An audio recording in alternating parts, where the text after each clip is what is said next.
पिताश्री ये भी लीजिए ना।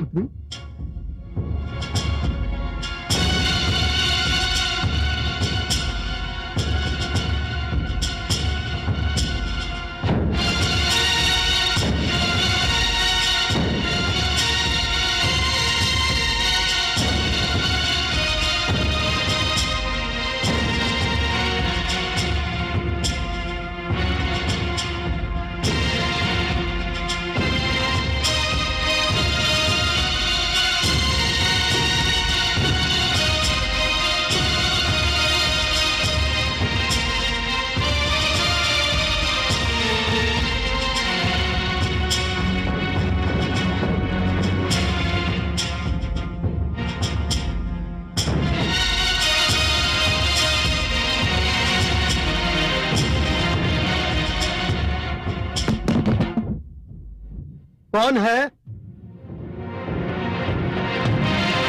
पिताश्री मैं देखती हूँ।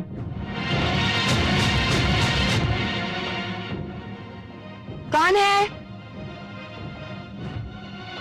कौन है?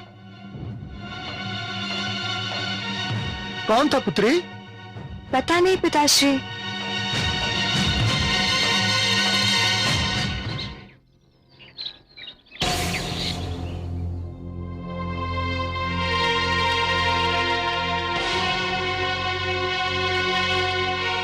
सुना है मेरे पिताश्री तुमसे मिलने आए थे। तुमने सत्य सुना है मित्र, तुम्हारे पिताश्री मुझसे मिलने आए थे। क्यों? मुझसे यह पूछने के लिए कि दीपावली को तुम्हारे अथवा मेरे लिए चुनने के लिए उन्हें अपना न्यायाधीश बनना मुझे स्वीकार है या नहीं। तो तुमने क्या कहा? मैंने उनसे कहा कि मुझे उनका न्यायाधीश बनना स्वीकार है। मुझे तुमसे सहानुभूति हो रही है ऋषि पुत्र।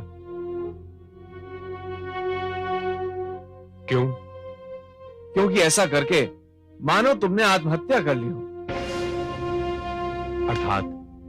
अर्थात तुम नहीं जानते मेरे पिताश्री अपने मन में मेरे प्रति कितना स्नेह रखते हैं।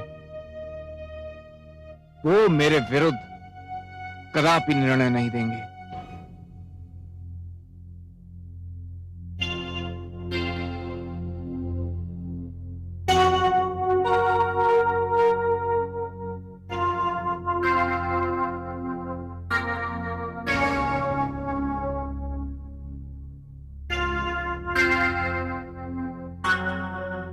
पुत्र, माते आप? प्रणाम माते। आयुष्मान भव पुत्र। आपने क्यों कष्ट किया माते? कोई कार्य था तो मुझे बुलवा लिया होता। मैं तुमसे कुछ मांगने आई हूँ पुत्र। आप मेरे प्राण मांग लीजिए माते। मेरा जीवन तो आपके प्रेम का दिया हुआ दान है। आपके लिए मेरे प्राण भी चले जाएं तो भी मैं यही समझूंगा कि मेरा पुत्र धर्म अभी पूरा नहीं हुआ। ईश्वर ना करे मैं अपने प्रिय पुत्र से उसके प्राण मांगू, परंतु मैं तुमसे जो मांगने आई हूं वह तो तुम्हें देना ही पड़ेगा पुत्र। मैं तुमसे तुम्हारे प्राण प्रिय के लिए कुछ मांगने आई हूं। आदेश दीजिए माते, क्या चाहती हैं आप? अपने पौत्र के मन का सुख और उसके प्रेम की रक्षा। अर्थात यही कि मेरा पौत्र विरोचन ऋषि वत्स की पुत्री दीपावली के प्रेम में उतावला हो रहा है। यदि उसे दीपावली ना मिली तो उसका सुख छीन जाएगा। और सुधनवा, वो भी तो किसी का पुत्र है ना माते।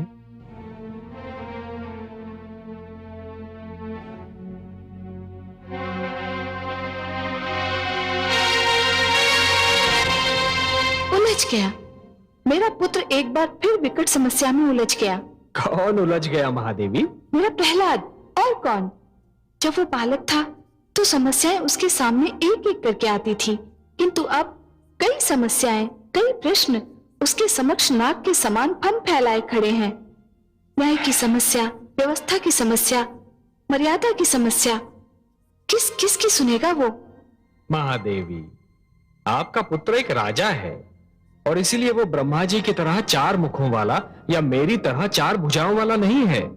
उसे तो सब कुछ अकेले ही करना पड़ता है। मुझे तो लगता है कि आपका पुत्र प्रहलाद इस समस्या को भी सरलता से सुलझा लेगा। नहीं कमल नयन, लगता है उसके प्रति आपका स्नेह कुछ कम हो गया है। हे पद्मनाभ, आप वो नहीं देख रहे जो मैं देख रही हूँ। कन्या दीपावली, उसके पिता और तो और अंगिरा पुत्र सुदन्वा ने भी उसके समक्ष श्रेष्ठता का चुनाव करने की चुनौती रखती है, किंतु योग्यता का आधार क्या होगा? विरोचन पुत्र प्रहलाद को अत्यंत प्रिय है। राजमाता कयाधु का भी वो लाडला है। एक ओर स्नेह संबंधों की बेड़ियां, तो दूसरी ओर न्याय की मांग। महादेवी, यदि आप पुत्र प्रहलाद की कोई सहायता करना चाहती हैं तो मैं आपको नहीं रोकूंगा। यही तो समस्या है कमल नयन। श्रेष्ठता के चुनाव में एक ओर राजमहल का वैभव है, तो दूसरी ओर आश्रम की पावनता। एक ओर बल है, तो दूसरी ओर साधना। एक ओर समस्त सुविधाएं हैं, तो दूसरी ओर अपार शांति। एक ओर अधिकार ही अधिकार है, तो दूसरी ओर समर्पण ही समर्पण।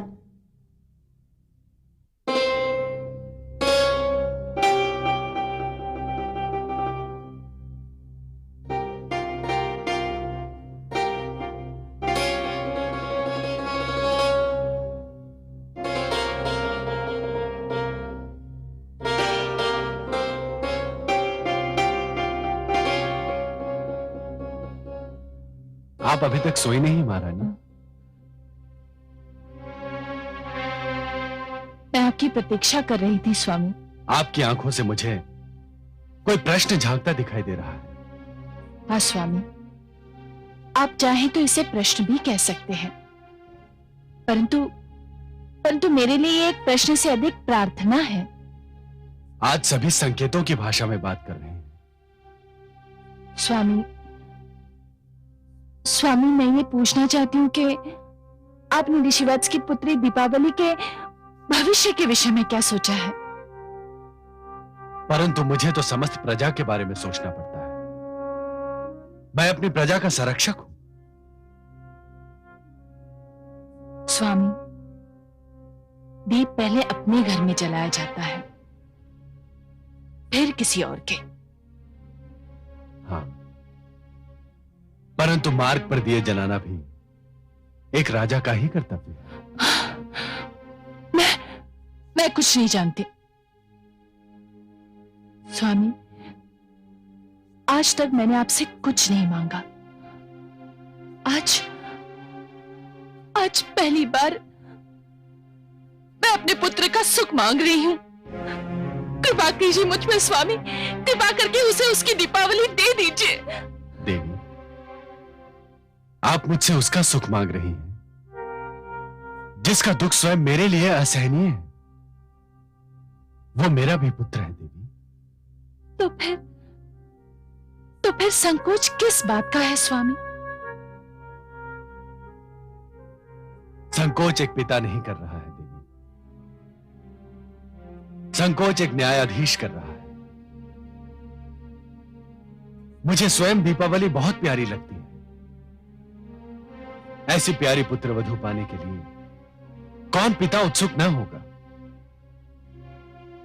प्रेम मुझे एक ओर खींच रहा है और न्याय मुझे दूसरी ओर, और मैं किसी निष्कर्ष पर नहीं पहुंच पा रहा हूं। मैं जानता हूं कि मैं पुत्र विरोचन का दुख नहीं देख सकता। उसकी आवश्यकता भी नहीं है स्वामी। दीपावली को पुत्र विरोचन के लिए चुनकर आप कोई अन्याय नहीं करेंगे। पुत्र विरोचन ने दीपावली के मन में भी तो घर कर लिया है।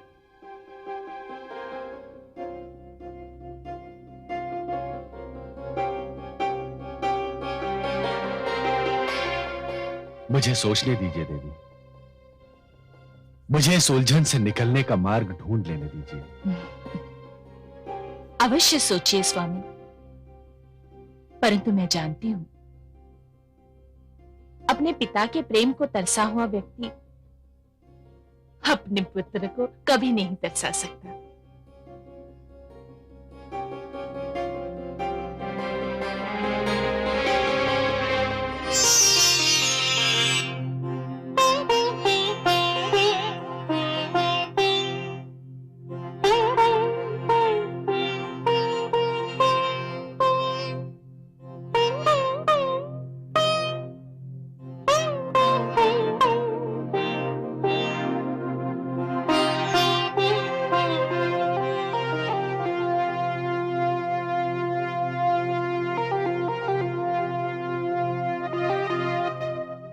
क्या बात है महादेवी?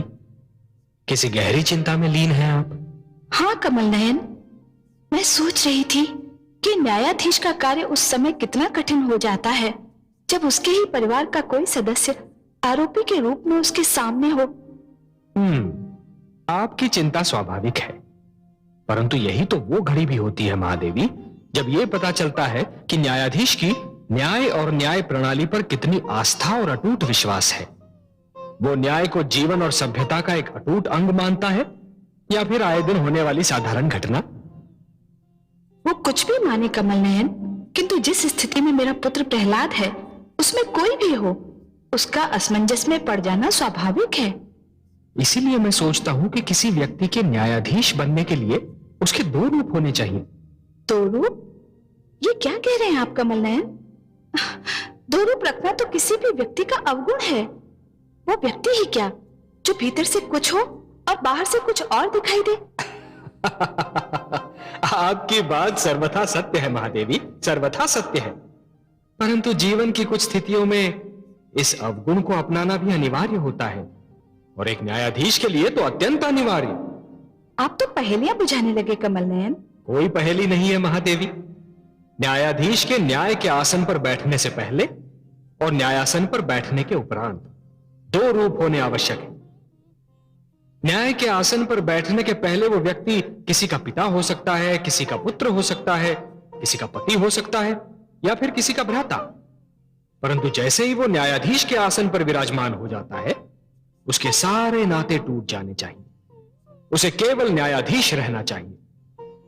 और यदि ऐसा ना हुआ महादेवी तो कभी धन के लोभ से या कभी नातों की महत्ता से उसके पांव डगमगाने लगेंगे। न्याय प्रणाली पर भ्रष्टाचार का अधिकार हो जाएगा। धन और नातेदारी तो मायाजाल है महादेवी, भ्रष्टाचार के मुख्य आधार हैं। इस स्थिति में मुझे अपने पुत्र से एक विचित्र प्रकार की सहानुभूति हो रही है। न जाने आगे क्या होने वाला है। महादेवी, जिस प्रकार जुगनू के अस्तित्व का आभास तभी होता है जब चहुओर अंधकार छाया रहता है, उसी प्रकार किसी भी व्यक्ति के चरित्र का प्रकाश तभी दिखाई देने लगता है जब वो परीक्षा की घड़ियों में घिरा रहता है। अब देखना यह है कि वो इस परीक्षा के लिए कितना तैयार है।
युवराज विरोचन पधार रहे हैं।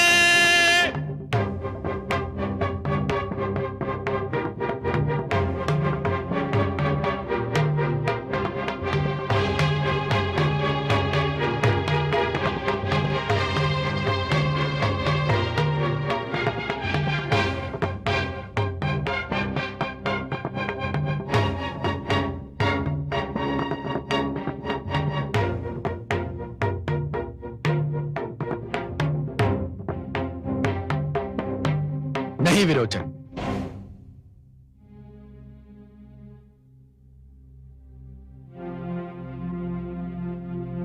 अभी आप इस आसन पर नहीं बैठेंगे जब तक ऋषि वत्स की पुत्री दीपावली के विषय में कोई निर्णय नहीं हो जाता, तब तक आप केवल एक पक्ष की श्रेणी रखते हैं, युवराज की नहीं। मुझे आपत्ति है महाराज। मुझे भय है कि आप परंपराओं की अवहेलना कर रहे हैं। परंपरा अनुसार विरोचन का युवराज के रूप में अभिषेक किया जा चुका, किंतु मैं उस परंपरा को तोड़ चुका हूं। आपकी उपस्थिति में मैं ये कह चुका हूं कि निर्णय हो जाने तक युवराज के समस्त अधिकारों को स्थगित किया जाता है, क्योंकि वो इस अभियोग का एक पक्ष है और यही न्याय की मांग भी है। महाराज, न्याय की मांग यह भी है कि जब तक आरोपी पर लगाया गया आरोप सिद्ध नहीं हो जाता है, तब तक उसे निर्दोष और निरपराध समझा जाए। शास्त्रों के अनुसार भी जब तक यह सिद्ध नहीं हो जाता कि युवराज ने वास्तव में कोई अनुचित कार्य अथवा अपराध किया है, तब तक उन्हें युवराज के आसन पर बैठने से रोका नहीं जा सकता। मैं गुरु शुक्राचार्य से सहमत हूं महाराज। शास्त्र भी यही कहते हैं। शास्त्र कुछ भी कहते हो, परंपराएं कुछ भी बोलती हैं। यदि मेरे पिताश्री ने कह दिया कि निर्णय होने तक मैं केवल एक पक्ष हूं, तो मैं केवल एक पक्ष ही हूं। यदि मेरे पिताश्री कहते हैं कि मैं इस आसन पर नहीं बैठ सकता हूं, तो मैं इस आसन पर नहीं बैठूंगा, क्योंकि ये केवल मेरे पिताश्री ही नहीं, मेरे सम्राट भी हैं।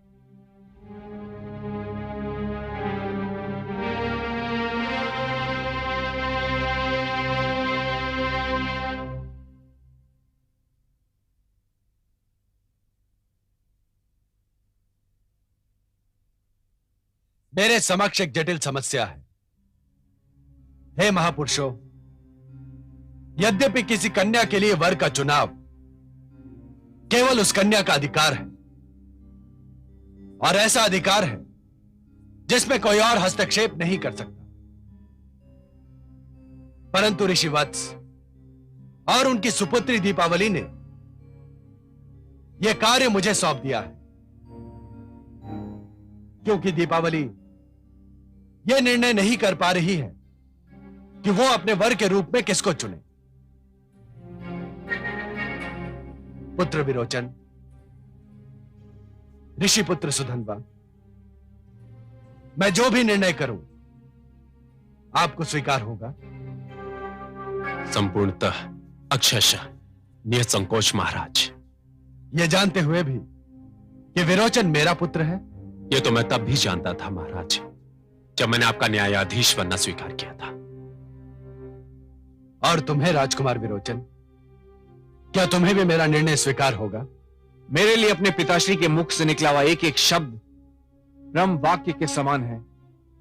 आपका दिया हुआ निर्णय मेरे लिए आदेश होगा, और आपका आदेश मेरे सिर आंखों पर। धन्यवाद सुधन्वा, धन्यवाद पुत्र। हे उपस्थित सभासदों, प्रश्न यह है कि किसी व्यक्ति को श्रेष्ठ मानने के लिए श्रेष्ठता की कसौटी क्या है? विशेषतः ऐसे में जब एक पक्ष राजकुमार हो और दूसरा एक ऋषि पुत्र। मेरा अनुभव, मेरा अध्ययन यह कहता है कि ऋषि ही श्रेष्ठतम है, क्योंकि ऋषि राज की लालसा, सत्ता के लोभ और धन की इच्छा से मुक्त होता है, जो एक व्यक्ति के लिए यदि असंभव नहीं तो सरल भी नहीं। मैं आपसे सहमत नहीं हूं महाराज। क्यों गुरुदेव? इच्छाओं से मुक्ति प्राप्त कर लेना बड़ी बात है, अवश्य बड़ी बात है, परंतु उससे भी बड़ी बात इच्छाओं के बोझ के साथ जीवन पथ पर चलना, और इस प्रकार चलना कि पांव डगमगाने ना पाए, उससे भी बड़ी बात है। राज मुकुट को ठुकरा देना यदि श्रेष्ठता है, तो ये जानते हुए कि राज मुकुट में कांटे भी होते हैं, उसे पहन लेना भी तो श्रेष्ठता का चिन्ह है। राजा होना भी तपस्वी होने से कम नहीं होता। राजा जब केवल अपना ना होकर सारी प्रजा का हो जाता है, तो वो किसी ऋषि से कम महान नहीं रह जाता। और इसका सर्वोत्तम उदाहरण महाराज स्वयं आप हैं। सारा संसार जानता है कि आपने प्रजा के लिए अपने आप को त्याग दिया, और मैंने युवराज विरोचन को यही शिक्षा दी है। यदि श्रेष्ठता की कसौटी यही है, तो मेरा शिष्य इस कसौटी पर खरा उतरता है। मैंने आपका तर्क मान लिया कुलगुरु, परंतु यह ना भूलिए कि विरोचन दीपावली को उसकी कुटिया से ले आया था। मुझे इस पर भी आपत्ति है महाराज। क्यों? क्या यह सत्य नहीं है? किंतु अधूरा सत्य है। पूरा सत्य यह है कि युवराज विरोचन पुत्री दीपावली को ले नहीं आए थे, पुत्री दीपावली उनके साथ आ गई थी, और युवराज ने बल का प्रयोग नहीं किया था। बल का प्रयोग केवल शारीरिक रूप में नहीं होता गुरुदेव, मानसिक रूप में भी होता है। विरोचन का युवराज होना, दीपावली का यह जान लेना कि विरोचन युवराज है, पर्याप्त था कि वो उसका कहा मान ले। यह एक ऐसे बल, एक ऐसी शक्ति का प्रयोग है गुरुदेव, जो दिखाई नहीं देती। यही कारण था कि जब विरोचन ने दीपावली को अपने साथ चलने के लिए कहा, तो वो सिर झुकाकर चल पड़ी। यदि ऐसी प्रवृत्ति को प्रोत्साहन दिया गया, तो आने वाले युगों में राज परिवार के सदस्य इसे उदाहरण बना लेंगे, और ऐसी घटनाओं का दुष्चक्र चल पड़ेगा, जिसके कारण बहू और बेटियां स्वयं को असुरक्षित समझने लगेंगी।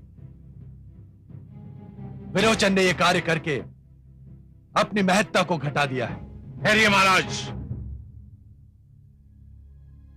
युवराज विरोचन ने पुत्री दीपावली से साथ चलने को कहा, और वो उनके साथ आ गई। इसका क्या प्रमाण है कि यदि ऋषि पुत्र सुधन्वा भी उनसे साथ चलने को कहते, तो वो उनके साथ ना जाती? परंतु सुधन्वा ने ऐसा कुछ भी नहीं कहा, इसलिए युवराज की महत्ता घटने का प्रश्न ही नहीं उठता।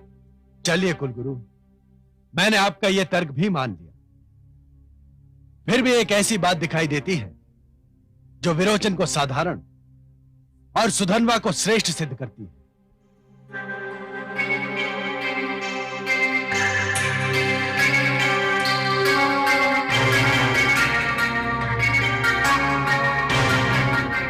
दीपावली विरोचन और सुधन्वा दोनों को भा गई थी, और विरोचन उसे अपने साथ ले आया। कोई साधारण व्यक्ति भी ऐसा ही करता कि जो उसके मन को भा जाए उसे अपने साथ ले जाए। मुझे फिर भी आपत्ति है महाराज। दीपावली स्वेच्छा से युवराज के संग आई थी। तब तो सुधन्वा के श्रेष्ठ होने का एक और प्रमाण मिल गया। आप क्या कहना चाहते हैं? आपके कहने के अनुसार यदि दीपावली स्वेच्छा से विरोचन के साथ चली आई थी, तो कोई साधारण व्यक्ति होता तो उसके चरित्र पर संदेह भी कर सकता था। किसी कन्या के चरित्र पर संदेह करना, उस पर लांछन लगा देना, उस पर किसी प्रकार का आरोप लगा देना, उसका भविष्य और जीवन नष्ट करने के लिए पर्याप्त है। साधारण व्यक्ति ऐसा कर सकता था। परंतु जब मैं सुधन्वा से मिला, तो इस घटना के कारण मैंने उसके माथे पर एक बल भी नहीं देखा। उसके नेत्रों में देवी दीपावली के चरित्र पर संदेह की एक हल्की सी झलक भी नहीं दिखाई देती। नारी के चरित्र पर ही अटल विश्वास, उसकी स्वतंत्रता का यह आदर, उसके अधिकारों के प्रति यह सम्मान ऋषि पुत्र सुधन्वा को युवराज विरोचन से श्रेष्ठतम सिद्ध करता है। इन सब बातों को समक्ष रखते हुए मैं ये निर्णय देता हूं कि ऋषि पुत्री दीपावली का जीवन संगी बनने का वास्तविक अधिकारी युवराज विरोचन नहीं, ऋषि पुत्र सुधन्वा है।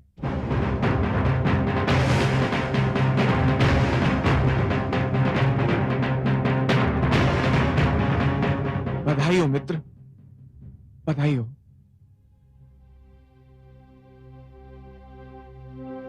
हे न्यायप्रिय महाराज,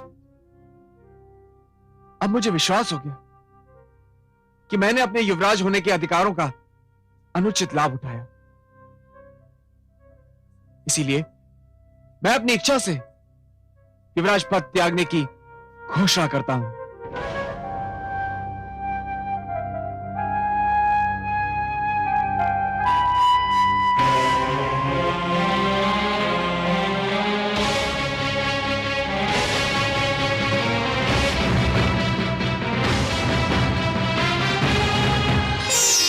कमल नयन,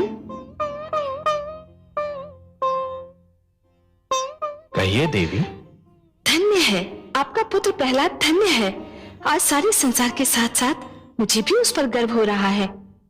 और क्यों न हो, जब कोई संतान किसी बड़ी परीक्षा में पूर्ण अंकों से उत्तीर्ण होती है तो माता पिता की प्रसन्नता देखने योग्य होती है महादेवी।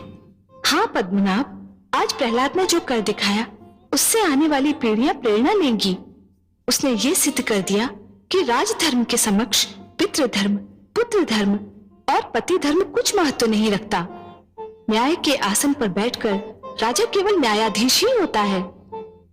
हाँ महादेवी, आज यदि प्रहलाद ने अपने पुत्र विरोचन के पक्ष में निर्णय दे दिया होता तब भी कोई उस पर अविश्वास नहीं करता, सभी उसे स्वीकार कर लेते। परंतु हमारे पुत्र प्रहलाद ने आज लोगों के उस विश्वास की रक्षा की है जो राजा बनाते समय लोगों ने उस पर किया था। उसने लोगों के विश्वास को टूटने नहीं दिया महादेवी। इस उपलक्ष्य पर मैं उसे बधाई देना चाहती हूँ। तो हम दोनों को चलना चाहिए, चलें?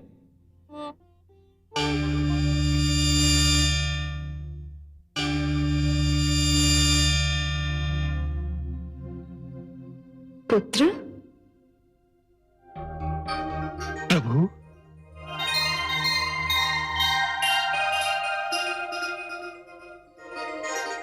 आयुष्मान भव।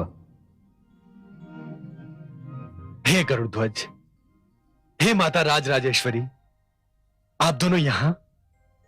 यह मेरा सौभाग्य नहीं तो और क्या है। हम तुम्हें तुम्हारे निर्णय पर बधाई देने आए हैं। माते, मेरे किस निर्णय पर प्रसन्न होकर आप दोनों मुझे दर्शन देने यहां आए? पुत्र प्रहलाद, तुमने जो निर्णय किया वो कोई साधारण कार्य नहीं था पुत्र। हे प्रभु, मैंने तो केवल आपके बनाए गए नियमों का पालन किया है।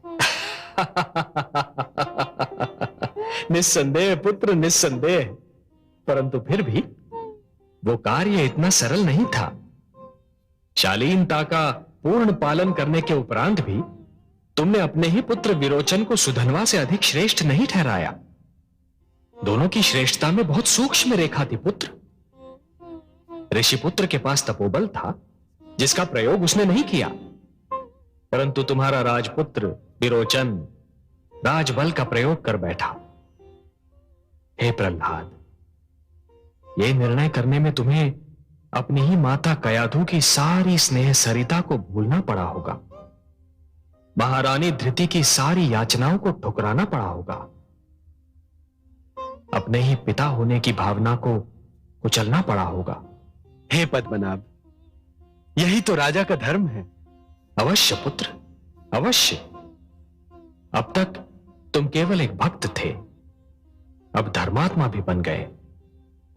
यह सारा संसार तुम्हें एक महामानव के रूप में स्मरण करेगा। मांगो पुत्र, मांगो। तुम्हारी जो इच्छा हो मांगो। बस अब और क्या इच्छा होगी? नदी अपनी यात्रा समाप्त कर सागर तक आ पहुंची है और आप उसे वापस मोड़ना चाहते हैं। हां प्रभु, अब तो केवल ज्ञान चाहिए, वैराग्य चाहिए। मैं अपने इन समस्त उत्तरदायित्वों से मुक्त होना चाहता हूं प्रभु।